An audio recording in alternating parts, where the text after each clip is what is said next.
It's your boy, Remoy George Phillip the First. And this is Samantha and Zessie.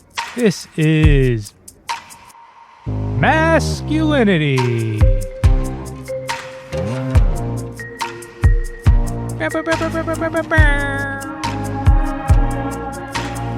The show that investigates the performance of masculinity in the world today.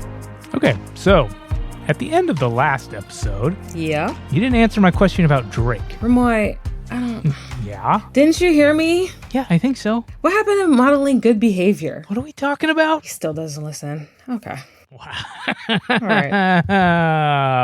Well, speaking of not listening, this is a not listening episode. I don't know what that means. I mean, it's a not Drake one, a not music joint. This is a movie episode. Wow. I gotta say, that was, one hell of a transition. I know. I set a high bar. Okay, and? And it's your turn. For what? It's your turn to do the transition, or Moy, get us to the break. Okay. Well, yeah, when we come back, we talk not music, but we are talking about the movies and how they may teach us how to unlearn the performance of masculinity with the hard K. Stay tuned. Curious about next-gen men? We're a small part of a much larger movement to undefine masculinity for a brighter future. Our mission is clear: empower the next generation to use their curiosity, empathy, and courage to build a more equitable world. Join the Next Gen Men community as we learn and unlearn together. We're here to support boys and men to break free from limiting stereotypes. We're not just an organization, we're a catalyst for reimagining masculinity and fostering inclusivity. We're here to help open up possibilities for what men and boys can be. Explore the world of Next Gen Men at nextgenmen.ca and join the community to make a difference. Next Gen Men, shaping tomorrow's leaders one step at a time. Join us and help undefine masculinity and empower the next generation of men to lead with empathy and courage. And we're back. So movies, huh? It's all about performance, baby. Yeah, I feel this is actually a great time to refresh. Like, what do we mean when we say the performance of masculinity? So we mean that a lot of gender is actually a performance. But like, how so? Or like, why? Okay, so these are good questions. I think it's like, we don't live in a vacuum, right? We're all living together in this thing called society, sharing our lives, going to work or school together, going shopping, going to the movies, right? Together. And when we do that, we're really all just trying to do our best, right? Yeah, agreed. Totally, yeah. Yeah, and a lot of times there's these ways of living or the rules or conventions that we learn along the way. Like it starts way back when we're kids. Okay, but... Well, we're saying that some of these rules are gender, right? That starting even with kids, society starts showing us these rules for survival. Perform this gender this way or that way, and it's your best way to get through the day. Right? Being this type of strong is what it is to be a man. Being this type of tough is how you'll survive. Only perform anger and no other emotions, and that's how you'll thrive as a man. Oh, okay. Yeah. Okay, I'm getting it. And like movies actually is super meta then. Right. Like, yeah, like it's teaching us how to perform as we kind of watch a performance. Exactly. Okay, I got it. All right, let's do it. So you got a movie for me to watch? I do. And yeah, I actually got one for you. Okay. And I think we picked these because there's something they're teaching us or showing us, good, bad, maybe, I don't know, about performing gender. Okay, exactly. Well, we should tell each other the movies, right? We can. Or what are Well, the or we other can make a game of it first, right? Yay, games. All right, Remoy, so are you ready for Match Madness? I guess I have to be. Oh, yeah, let's go. Okay, cool. All right, so here's how the game works. There's going to be 4 questions, each with 2 related clues that have to be matched together to solve that question. After I give you both clues, you'll get 5 seconds to answer. And at the end of this game, all 4 solutions should tell you what movie this is. Does that make sense? You got it? I mean, yeah, I just got to say, as an only child here, I'm not very good at games, or I'm too competitive at games, but we'll try it out. We'll see how not angry I get. Is that bad masculinity? We'll see. I don't know. We'll see. Okay. That's a good tip off. All right. So let's kick things off with our first matchup challenge. This first set of clues is about the lead actor of the movie and what else he's been in. Great. Not sure if you'll know, though, based on how that Under a Rock Living has been treating you. Yeah, like all these young new actors, I don't know any of them, but yeah, we'll try. All right, let's see. So, clue 1. This guy stars as one of Star Wars' most beloved characters in this eponymous movie, which is also the name of a famous party cup company. I don't like Star Wars, but fine, okay. All right, so clue number 2. He also stars in one of your favorites. Drum roll, da-da-da-da, Oppenheimer. Just kidding. I'm not going to see that movie, and I won't see it. Whatever. The only person I know in that movie, and I don't know anybody except for maybe like Donald Glover in the recent Star Wars world universe, it's either Cillian Murphy or Donald Glover. Okay, well, it's either one of those. So I'm going to go ahead and give you 5 seconds on the clock and go. I'm going to say Donald Glover? It's not Donald Glover. The correct answer is actually Alden Ehrenreich, which is a very hard name to pronounce. He's not German, even though it sounds like it. So great job out there if you got it, But this next question is actually going to be related to where the movie takes place. All right? So clue number 1. It's an infamous New York street named after a barrier that the Dutch built to keep out the UK and the pirates in the 18th century. Clue number 2. This street also includes an industry that employs over 70% men. And your time starts now. And go. I guess this is I feel like a softball that you're just giving me because I'm an idiot when it comes to the rest of this. And I'll take it, I'm not mad at softballs. This is Wall Street. Correct. So apparently the Dutch built a wall to keep people out. Very Donald Trumpy, but whatever. Build that wall. All right. This next question is related to the themes of the movie. One of the themes of the movie that I want to talk about. So clue 1 is a trait that is commonly associated with masculinity in organized groups. Clue 2 is that one of our modules in season 3 actually was on this topic. And Jason Rosario, shout out to Jason, was a guest on one of the episodes for the module. And you've got 5 seconds. Start the clock now. I feel this isn't fair because, COVID brain and everything was a blur and everything time-wise got scrambled. So I don't really remember all the things we talked about, but I know we talked about, workplace and competition in one of these modules. So I'm feeling it has something to do with that.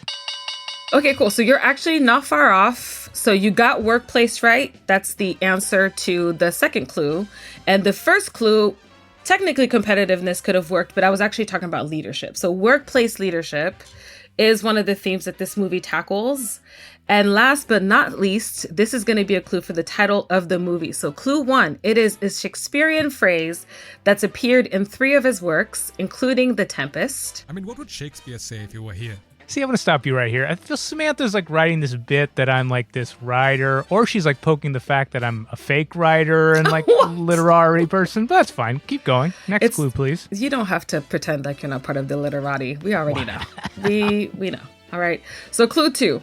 A definition of this phrase is respect for the rules or equal treatment for all concerned. And you've got 5 seconds on the clock. This is the last time.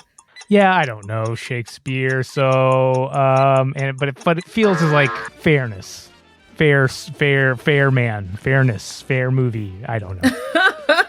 I love it. I hope everybody, men, be fair man. No, the answer is actually fair play. And it's actually about a secret, torrid office romance gone wrong because of promotion. And actually, I got a clip for you. Fuck! I'm sorry, I guess it looked like trash. Like trash. It's not fucking trash. It's important to me. You might as well be throwing away my career with it. Look, this is insane. I know you're upset, but this stuff is bullshit and it's messing with your head. Yeah, easy for you to say. You're the one who had it handed to you. I didn't get anything handed to me. I worked my fucking ass off for it. Sure you did. Oh, this actually sounds and kind of looks interesting. But yeah, pitch me on it. Tell me why I or our audience needs to watch it. I wanted to talk about this because the themes of competitiveness that come up, in particular when women have leadership roles in majority male industries where they are underestimated, is pretty key in this movie. And it also explores how the workplace is changing and the impact that it can have on some of the men in the workplace. Oh, interesting. Yeah, that's I think I follow, and from what I heard and saw, like the dynamics look really maybe flipped around and interesting and could get real. Actually, you're not too far off about that. I think you actually will really like it.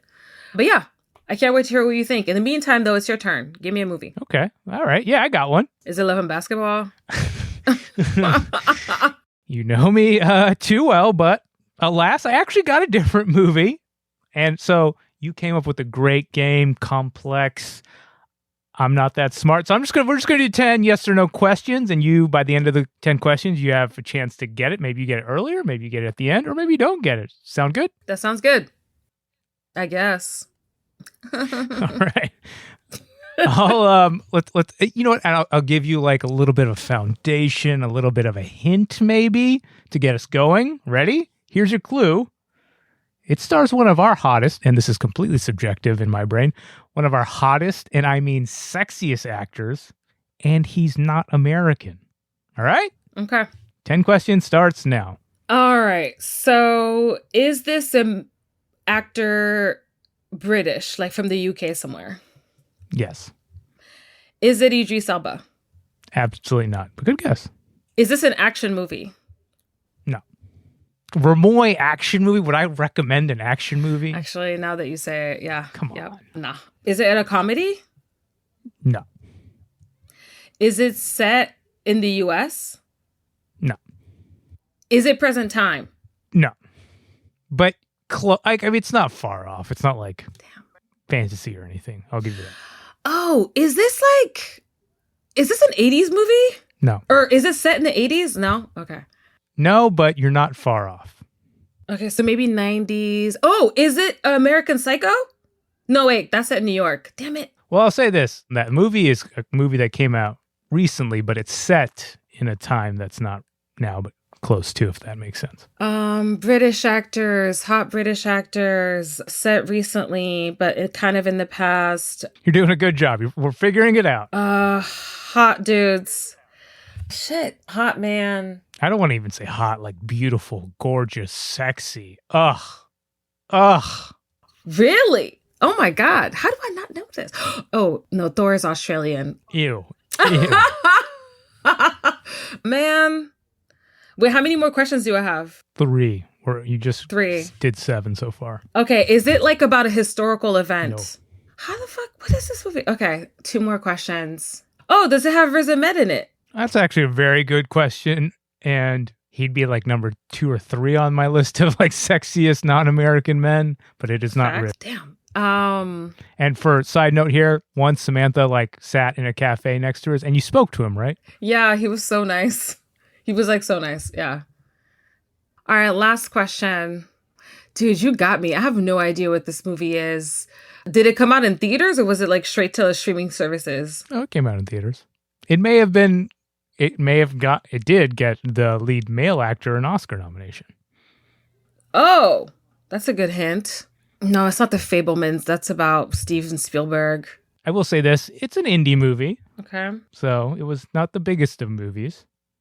And it came out last year. Last year. Okay. 2022. Movie that I should watch. Gorgeous Englishman. I wouldn't say English. Oh, does it have, what's his name? Paul Spector from the Gillian Anderson show. Jamie Dornan.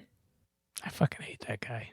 Oh, you do? No. Oh, shit. Okay. We're going to count that as your 10th question. No. Womp womp. I lost. Okay. What is this movie? So this movie came out last year. Beginning of this year. I saw it in the theater maybe 5 or 6 times, cried every single time. Whoa. It's a quiet movie called After Sun, and here's a clip.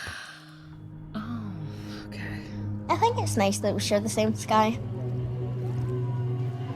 What do you mean? Well, like, sometimes at playtime, I look up to the sky, and if I can see the sun, then I think about the fact that we can both see the sun, so even though we're not actually in the same place and we're not actually together, we kind of are in a way, you know? Like, we're both underneath the same sky, so kind of together. Oh, snap. Maybe I did hear about this in the recesses of my brain. But now you need to pitch me. Like, why should we watch this? I mean, other than the fact that it's the most beautiful, talented actor named Paul Mescal who somehow captures like a sensitive man in the most present way possible. That's one reason. Another reason is about a father and daughter and nothing happens. Nothing. And yet you want to like cry for hours on end after watching it. Okay. That's one. And a second reason. The third reason is like, I don't know if this models bad behavior per se, but it actually shows like real positive masculine characteristics. But it's actually also something we talked about in our last episode, and that's loneliness. And again, what Paul Mescal can do in like encapsulating that and bring that to life so quietly and subtly in his male character, in like this young man, and how heartbreaking it'd be, I think that can be pretty informative to us. Oh, that's awesome. I mean, I'm looking forward to watching it, Good to hear. Yeah, so I guess that's the end of the show. Remoy, it's not. Yeah, you're right. Yeah, we actually have to go watch these movies now. Yeah, exactly. And we'll be back in a day or 3 and talk to each other about what we saw. And if these movies sold the pitch. Okay. Well, we'll see if these movies are all they're cracked up to be. That's after the break.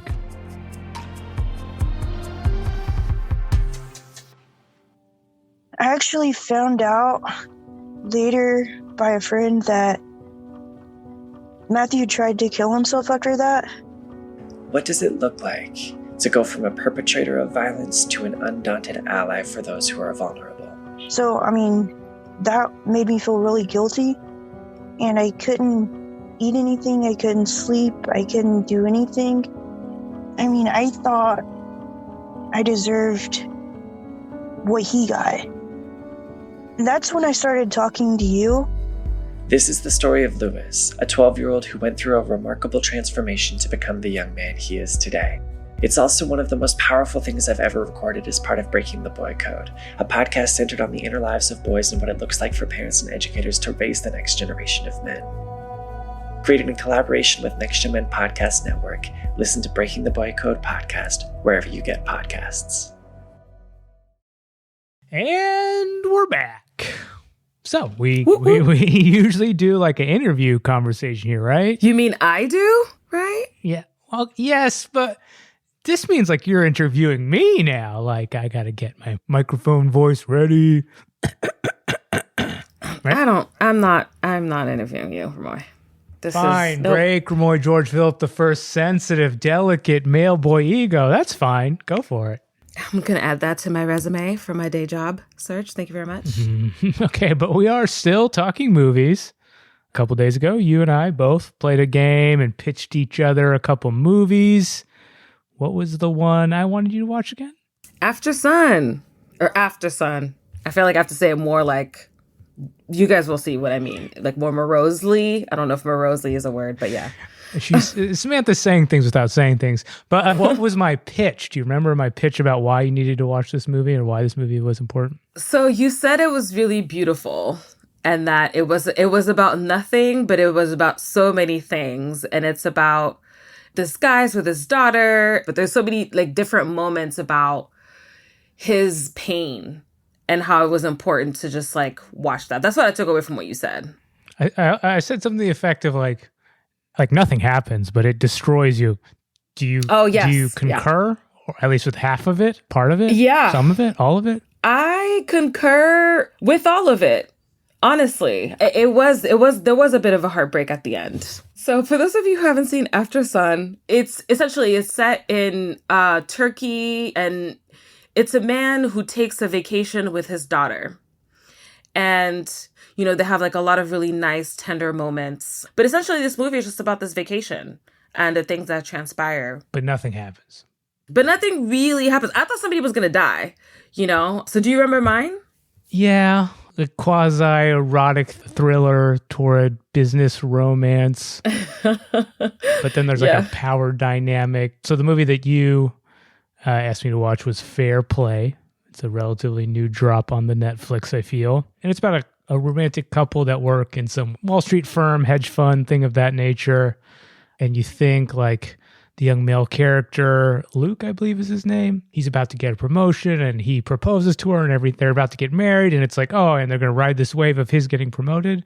But then you quickly find out that they work like very close to one another. And it's actually she who gets promoted and the relationship goes in a different direction and their lives go in a different direction. Like, I feel even though these movies, they are heavy in very different ways, we should try to have some fun navigating this a little bit. Ooh, is this you telling me you want to play another game? Absolutely not. No way. There's no way this only child who does not love games wants to play another game, but we can have some fun. Let's try to have some fun. I'll take it. Let's do this. Let's just ask each other 5 questions about why the other person wanted us to watch the movie like that. Got it? Okay, so I asked you about why you wanted me to watch the, quote, ungodly, sexy Paul Mescal. To our listeners, I had no idea who this was before this episode, but he does have a nice smile. He has more than a nice smile. That's fine. You're welcome. Yeah, that's kind of what I'm thinking. You'll ask me 5 specific questions and we'll have some discussion. The same goes from me to you. Does that work? Sounds good. I like it. All right, so you go first because I want to know where you're going with these questions. Okay, so I'm asking you about fair play, and we'll have some discussion. Question numero uno. Real talk. How do you think I, Remoy George Philip the First, would actually react to this movie? Like, when you were like, I want Remoy to watch fair play, this is what's going to happen.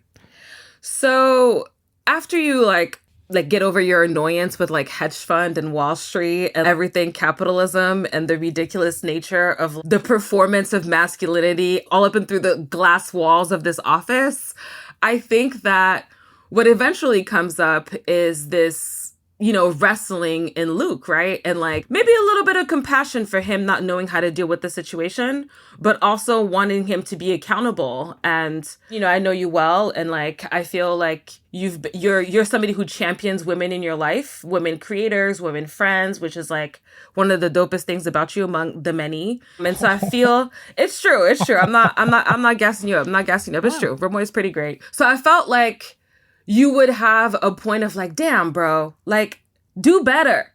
But also like, what can we do for you to be better? Like, how can this society be in such a way that your instinct when your, girlfriend, now fiance, gets promoted, you're not like losing your marbles, Yeah, so for like context, Emily is his partner's name, right?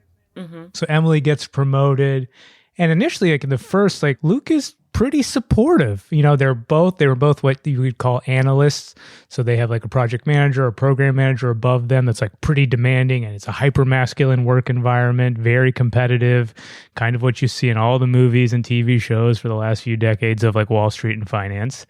And she gets this promotion and he seems fairly supportive, at least initially.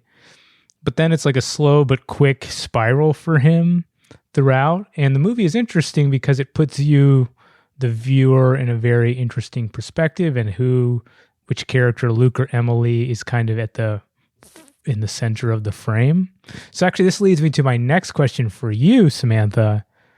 Did you ever feel for Luke? Like have this compassion for Luke? And what was kind of your like ride on that compassion train with Luke?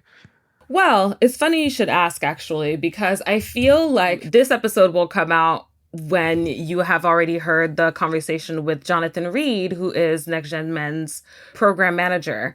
And he made a really good point in our last episode about empathy, right? About really coming to the middle, like leading with empathy. And I feel like, I watched the movie once before that conversation and I was like, what the fuck? And then I watched it again and I was like, still like, what the fuck? But also like, I did feel his pain. I wanted him to have better models. I wanted him to have better recourse, especially in this relationship with somebody who is really, really strong, right? But I also wanted him to be able to take a look in the mirror and have some love for his girlfriend who's doing a good job.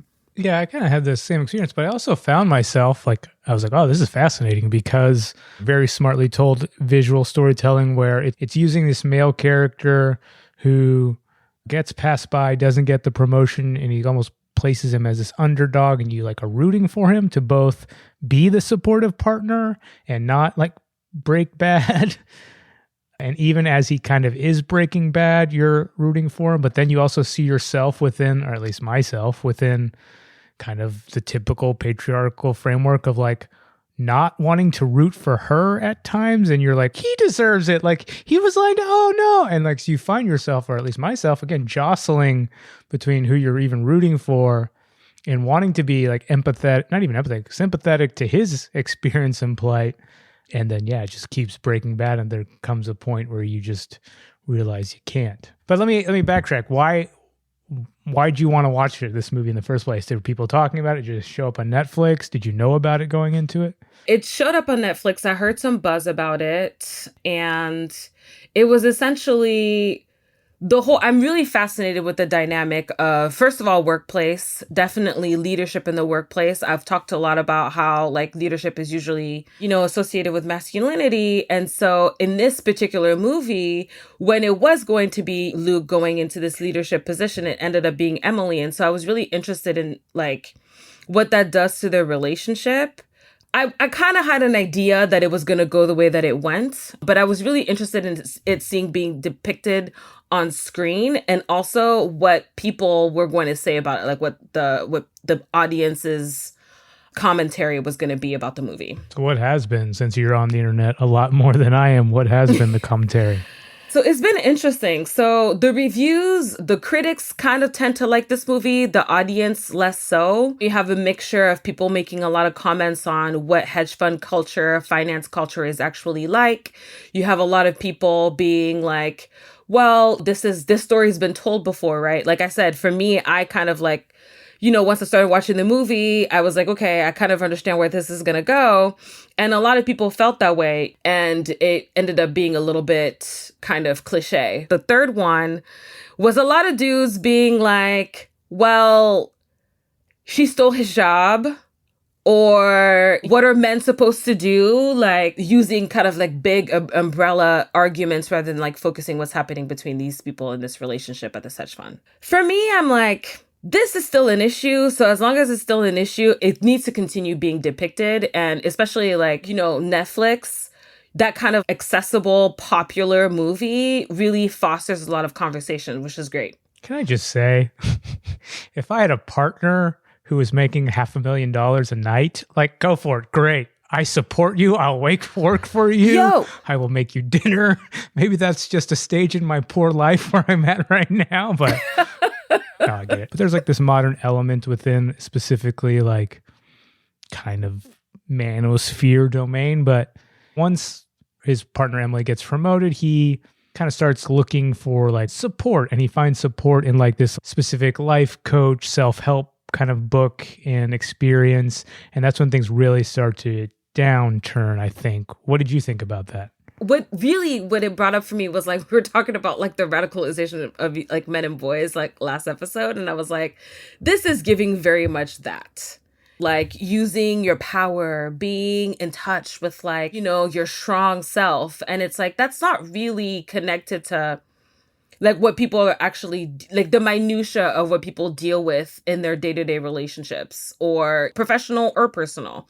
It felt to me like another kind of like umbrella that's prescriptive, but doesn't really kind of drill down into what people actually deal with emotionally, especially since it was talking about kind of like relational things. Well, that makes sense. This will be my last question. Like the Emily character, I don't know that actor's name, but she's pretty much, if not the only female character in this highly competitive, highly masculine, highly gross workplace and culture at large. And not only is it the workplace, it's in her home with her partner, and she can't seem to escape it. And so she ends up at times playing by those rules and succeeding and or finding ways to subvert it. But with all that and that kind of framework of finance and male-female cishet dichotomy or interchange, what do you think the filmmaker explicitly, a female filmmaker, was saying about masculinity and this world and this experience of being a cis woman? So this is a great question, because one of the quotes actually that I found from Chloe Domont, who is the writer-director for this movie, she said that this film is not a female empowerment movie. It's really about male fragility in the face of women's success. What is it about a woman being powerful that makes men feel small? What is it about a woman kind of rising to the top that makes men feel like they're losing their power? That's a question that I think we have to keep on posing, right? Because as things are evolving, we were talking, I think a little bit earlier in this episode about how, the finance world is 70% dudes or something like that. As these dynamics continue to shift, this is just going to continue to happen. So I appreciate she asked this direct question when she was talking about the movie. And one last point I want to make, too, specifically about what you said about Emily, played by Phoebe Dynevor. She exhibited a lot of like that performative masculinity because it feels like she has to, right, in this situation. And I love that. I love that it wasn't like she was portrayed as like some kind of like, this like woman who just happened to be here and is just like a really good analyst. And so by a stroke of luck, like, no, she deals with misogyny throughout the entire movie. She has to be strong to really rise up against it. Sometimes I feel with this conversation around masculinity, though, I feel like things do need to be spelled out because otherwise it just goes over people's heads. Like, it's just like, or it's an opportunity for people to control the narrative and like purposely, misinform and misguide and, kind of like twist the messaging. So I get it. It's cathartic for people. I get it. Yeah. But either way, I do hope that the listeners will take a look at Fair Play. Don't expect these characters to be super relatable. They're not. They work for a hedge fund. Chick gets like a $500,000 check off of doing like 24 hours worth of work. I feel like that's kind of why people were like, I don't know who to root for. And it's like, oh, they're just like rich people. So just grain of salt. Okay, so now it's my turn. And yes, you finally do get to be interviewed by me. Planned it the whole damn time. What up? All right, question 1. So what resonated about this movie for you? We're talking about After Sun now. What really resonated especially was like you have this character, but he's playing like a very sensitive, sweet father. And the mother and father are separated. They're amicable. They're friendly. They're loving, but they are no longer together. And this is a specific trip where it's just a father and daughter. As you're watching it, you're starting to realize that this father character, he's just turned 30 or 31, I can't remember now. So he's not middle-aged by any means, but what it's doing to him as he's aging is he's on this transverse, like feeling the downward effects of life and the stresses of life and being this father from afar. And on the contrary, which we don't get to often see in cinema or just in storytelling in general, it's a coming-of-age movie for the daughter, for the female character. She gets to be in the center of the aperture and kind of have this naive, sweet, innocent approach to life in this quiet time and just appreciate through her big eyes like what's happening in the world. And you get to see this contrast. The father, again, Callum is the name of that character. He's going through a lot, but the way it's like portrayed on screen is something you don't really see. We talk a lot, like in the last episode or 3, about what loneliness looks like for male characters. And this young man is being troubled by loneliness, but he's trying to hide it so well, especially to his daughter. And just the way that it affects him so subtly, but in the long run, so sadly. Yeah, that all resonated with me. I completely agree. And I feel like I was talking about Fair Play and I was like, this is a movie, but this is a film. Like, this is like cinematic prowess. And I feel like a lot of the mechanisms that they use to like kind of show that loneliness or show that discomfort really, really are poignant. You see him alone a lot. You see him like feeling alone in the midst of a lot of people a lot in this movie. But then when his daughter's around, she just gets a smile. She gets a smile. She gets like the most tender version of him. So question number 2, you have been making some films, in general, just part of the literati. Jesus Christ. I love the term so much. You're into storytelling. So why do you think Charlotte Wells wanted to make this film? Yeah, it's a good question. Like I've read some interviews, listened to some interviews with her. And so some of this is autobiographical. Like she went on a trip with her father at some point in time. In parts of the movie that we haven't discussed, like Sophie, the young daughter's character, is kind of like, again, coming of age. She's like learning about herself and sexual exploration. Nothing happens, but she does watch other kids like flirt. She sees some same-sex like making out and things of this nature. And she's just very observant of it. But the whole movie, it doesn't really hold your hand. You just have to sit there and watch these two characters talk and smile and be hurt by one another. And, I've had friends watch this who didn't really get what happens in the end, even though you're not really told what happens. So I got to ask you, can you tell us what happens in the end, or what she's implying happens in the end? So, spoiler alert, there's like this montage of grown Sophie watching the footage that she and her father shot during this trip when she was little. Basically, there's like a spin around moment where you see both him, the father, and Sophie kind of as they were in that trip. And then afterwards, he like turns off the camera, the father, and walks out of the airport. And so I was unsure. But what it was to me, it was like he was stepping back into this loneliness where he had this opportunity to, even if he was with his daughter and she did see the loneliness though. She did see what he was going through and she was worried for him. There were like all these like small little moments of her like just like feeling his energy, which I thought were so beautiful, right? Because it's like people think that kids don't understand what the fuck is going on, but they definitely have some inkling of what's happening, right? And so there were all these moments where she felt that loneliness and it felt like he was stepping back into that. But this time he wouldn't have her, right? He wouldn't have her as like this mirror that he could see kind of his most sensitive, kind, tender side, like rise within. And that for me was the heartbreak. Yeah. Like it's not like written out anywhere. You don't see it, we discuss it. There's this like kind of like metaphorical rave that's happening throughout the movie, and then at this very last scene you watch the father Callum turns around and walks back into the rave. But the whole movie, it's being subtly told to you that he suffers with some sort of mental duress, and he's really sad and anxious and depressed at times, and it's haunted him. And there's like these little cues throughout that point to make it fairly decipherable that him walking into the rave is that he killed himself. Like that was the last time that they saw each other. And now the older Sophie character who you see from time to time is a parent now. And now she's coming to terms with the fact of what it means to be a parent and looking specifically at her father's experience being this father to her. Well, yeah, now that you say it, it definitely makes sense. Because I was wondering, like, did she ever see him again? Heart-wrenching, really. And I wonder, so what did you want for Callum in this movie? Like, as you're watching the movie, what do you want for this character? Yeah, I mean, I think this is why I think it's interesting to talk within the perspective of gender and patriarchy and masculinity, in the sense of throughout the whole movie, he's a great father. He is very thoughtful and kind. He makes a couple mistakes here and there, but he's a young father and he's a person and he's allowed to make mistakes. That's not a problem.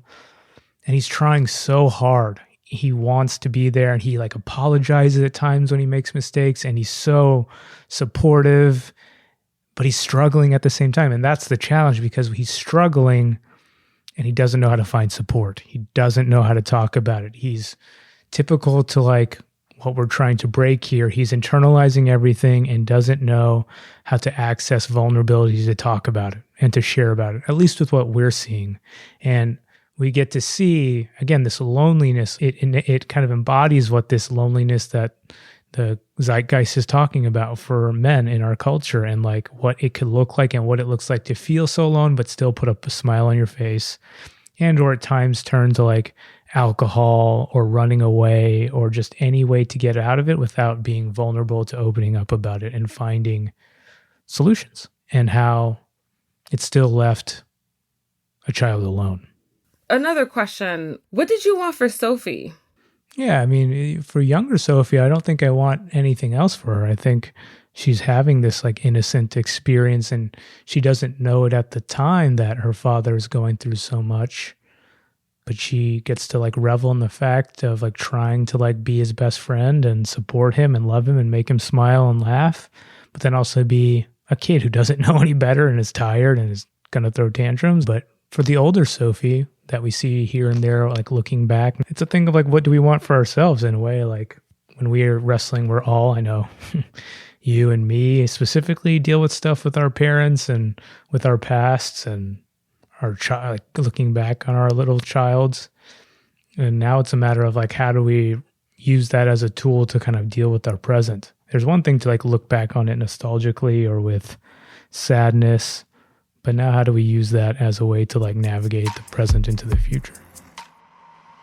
Well, that was a great conversation, right? About movies. How'd it feel? You know, it wasn't my Drizzy Drake, but he's too problematic anyway, so I guess it was fine. Fine. Just fine, huh? I mean, I want to get to a point where we get to like you saying, like, this was ecstatic. What a great conversation.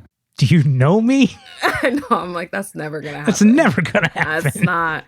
That's not. Yes. If you're smiling, that's good. I'll take that. But I will say, like, based on this conversation, every time I've watched After Sun in the movie with friends or by myself, I'm bawling. I'm just telling people that's the most beautiful movie I've ever seen in my life. So maybe you just got to make me cry. God, no, Remoy. I can't be tasked with this type of responsibility. If you loved what you heard today, you can learn all about the work we're doing at nextgenmen.ca or masculinitypod.com. That's always going to be with a K.